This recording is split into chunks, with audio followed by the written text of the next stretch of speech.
Hello hello, bonjour à tous et bienvenue dans cette nouvelle vidéo YouTube. Alors ici, je t'explique aujourd'hui en quoi le SOPK peut entraîner des troubles de la fertilité. Je t'explique ça clairement dans cette vidéo. Alors c'est parti, reste à l'écoute.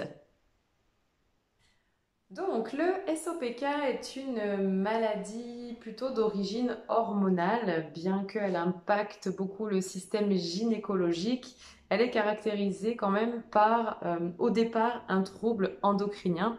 Donc, il y a plusieurs facteurs prédisposants à l'apparition du SOPK. Donc, on a tout le côté génétique, de se dire que, ben, effectivement, si toutes les femmes de la lignée sont atteintes de SOPK, eh bien, il y a quand même plus de risques que les femmes qui suivent soient touchées par cette maladie.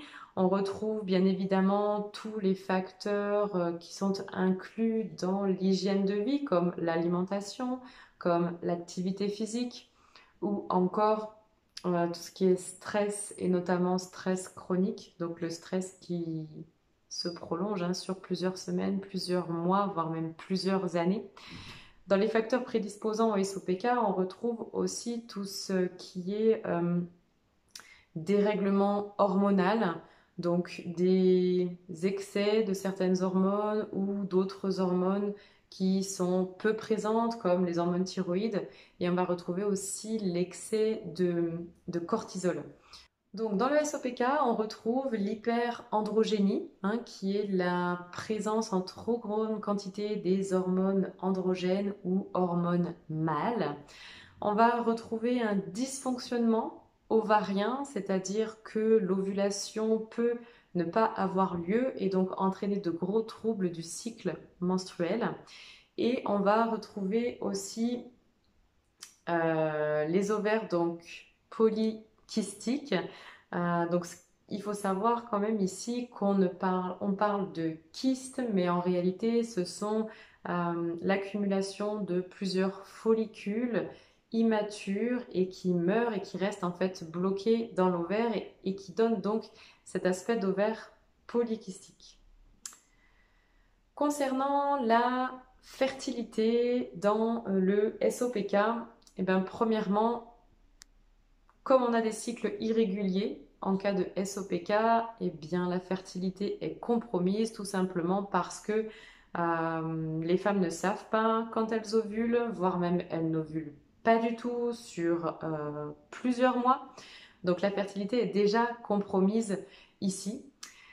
En plus de ça, l'accumulation de follicules dans l'ovaire va empêcher l'ovaire de faire maturer, mûrir d'autres follicules et va empêcher aussi l'expulsion de l'ovocyte mature. La présence d'hormones mâles, d'hormones androgènes en trop grande quantité, empêche elle aussi les follicules de mûrir à l'intérieur de l'ovaire. Cette maturation des follicules, elle se fait grâce à certaines hormones que sont la FSH et la LH. Ces deux hormones, elles sont produites par l'axe hypothalamo-hypophysaire. C'est un ensemble de glandes qui se trouvent à l'intérieur du crâne, dans le cerveau. Et donc un dysfonctionnement de cet axe hypothalamo-hypophysaire va entraîner euh, des, des troubles de la production en fait de ces hormones FSH et LH et donc forcément un dysfonctionnement de la maturation des ovocytes à l'intérieur de l'ovaire. Donc tu peux voir vraiment que le SOPK a un gros impact sur la fertilité. Le SOPK étant lui-même dirigé, entre guillemets, éveillé par cet axe hypothalamo-hypophysaire et aussi par la résistance à l'insuline. Ce sont ces deux facteurs qui sont les plus prédisposants au SOPK. Comme dans une vidéo précédente, je t'ai déjà expliqué le rôle de la résistance à l'insuline dans le SOPK. On va axer aujourd'hui les explications sur le rôle de l'axe hypothalamo-hypophysaire dans l'apparition du SOPK et donc des troubles de la fertilité. Donc, l'axe hypothalamo-hypophysaire, il est composé de deux glandes qui se situent à l'intérieur du crâne, au niveau du cerveau. Donc, on a l'hypothalamus, d'abord, qui lui produit l'hormone GnRH, qui va activer ensuite l'hypophyse. L'hypophyse, elle, va produire les hormones FSH et LH, qui sont responsables donc du bon fonctionnement du cycle menstruel. La question qui se pose là maintenant, c'est comment est-ce que tu peux avoir un impact, toi, direct sur cet ensemble de glandes situées dans le cerveau et donc avoir un impact sur ton cycle menstruel et donc sur ta fertilité? Tu peux déjà avoir un impact toi-même en travaillant sur ta capacité à gérer le stress. Le stress est le plus gros pourvoyeur de dysfonctionnement de nos jours. Il a un impact sur absolument tous nos systèmes, que ce soit la digestion, que ce soit la respiration, les battements du cœur, etc. Il a vraiment un impact très général sur notre système. Il faut savoir que l'axe hypothalamo-hypophysaire, il a pour rôle aussi de gérer ce stress. Euh, Quand le cerveau perçoit en fait un facteur de stress, qu'il soit physique, émotionnel ou psychologique, eh bien, l'hypothalamus va activer l'hypophyse. L'hypophyse, elle va activer les glandes surrénales et les glandes surrénales vont produire l'hormone cortisol. Le cortisol, lui, en cas de stress court et qui rentre vite dans l'ordre, on va dire, ben, il va augmenter la glycémie pour augmenter la réserve énergétique pour pouvoir agir dans une situation de stress.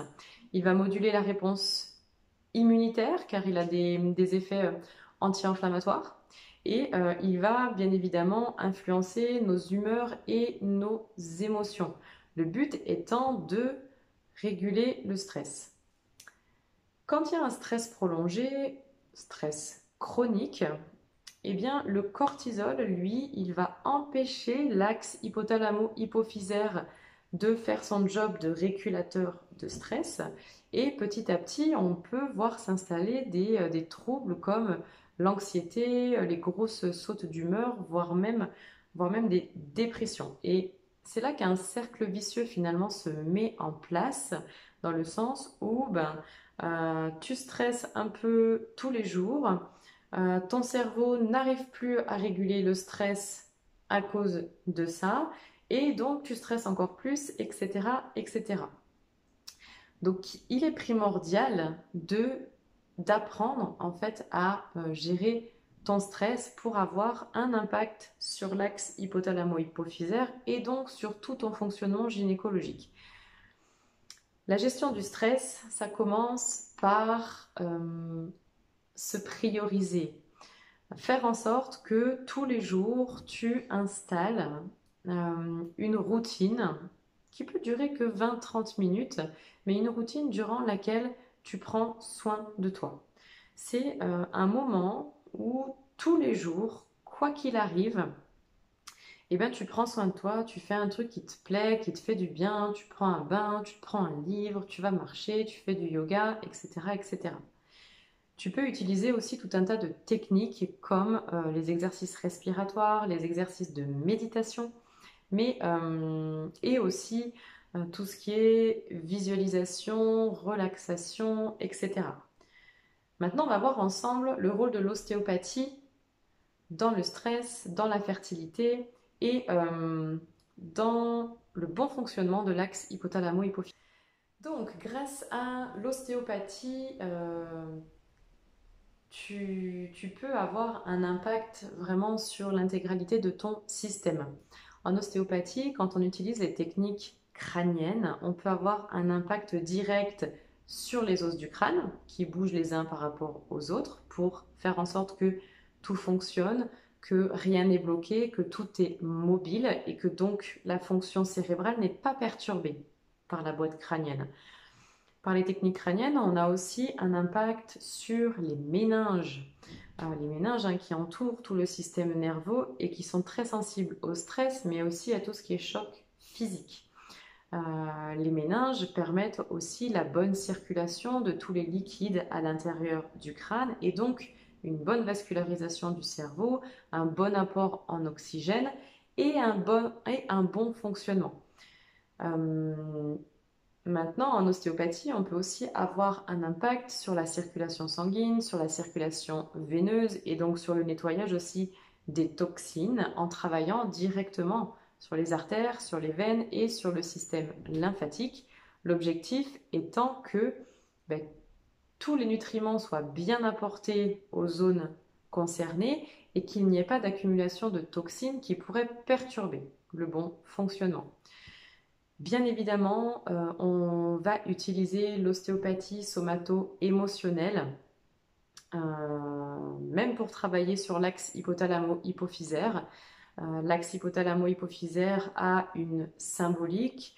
Les hormones GnRH, FSH, LH ont elles aussi une symbolique et très souvent une perturbation, un dysfonctionnement est lié à un vécu émotionnel intense, important, qui n'a pas été digéré. Et l'ostéopathie somato-émotionnelle va permettre de travailler les mémoires émotionnelles ancrées à l'intérieur des tissus. Et une fois qu'on aura libéré ces mémoires-là, eh bien on retrouve un fonctionnement optimal et puis même beaucoup plus durable que si on utilisait l'ostéopathie seule. Voilà, donc maintenant tu as toutes les cartes en main. Tu sais que pour gérer l'insuline, la résistance à l'insuline, eh bien, tu peux avoir un impact par ton alimentation et aussi par la gestion du stress. Je t'invite à aller voir la vidéo précédente qui explique tout ça. Tu sais aujourd'hui que tu peux avoir un impact, toi, toute seule, de ton côté, sur l'axe hypothalamo-hypophysaire et donc sur tout ton cycle menstruel et sur ta fertilité. Donc maintenant, si tu souhaites approfondir ce sujet, tu peux me contacter. Tu peux prendre un rendez-vous découverte en allant directement sur mon profil Doctolib. Je te mets le lien dans la description en dessous. Tu peux me rejoindre sur Facebook, sur Instagram. Tu peux venir intégrer aussi mon groupe Facebook Welcome Woman, dans lequel je partage beaucoup d'informations. Je partage des événements, des expériences gratuites, des routines bien-être. C'est très très riche. Je te mets tous les liens dans la description. Et puis, je te souhaite une belle continuation, une agréable soirée. Je te dis à bientôt.